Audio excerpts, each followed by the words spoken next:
সবাই কেমন আছো? আমি ভালো আছি। আমি সংসারের ফাঁক পেলেই রান্নার ভিডিও ছাড়ি।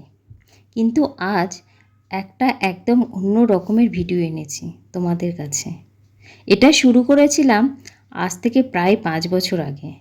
কিন্তু সংসারের চাপে মেয়ের পড়াশোনার মধ্যে আর এটা কমপ্লিট করতে পারিনি। তাই অনেক দিন পর আবার ঘর গোছাতে গিয়ে এটা পেলাম। তখন মনে হলো না, এবার এটাকে শেষ করতে হবে। তাই আজ নিয়ে বসেছি। ময়ূর দুটো আগে করে রেখেছিলাম। দেখো, দুটো ময়ূর কি সুন্দর দুজনের দিকে তাকিয়ে আছে। এটা জানো তো কি সেলাই বলে এটাকে? এটা কিন্তু আসন ফোর বলে। আর সাইডে কুরুশ আর উল দিয়ে কাজ করছি।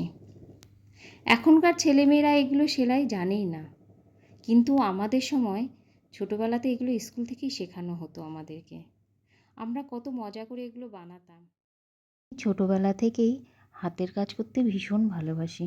সুই সুতো, আসন সেলাই, তারপর কুরুশের কাজ, এগুলো আমি ছোটোবেলা থেকে মা যখন বানাতো মায়ের সাথে সাথেও আমি বানাতাম।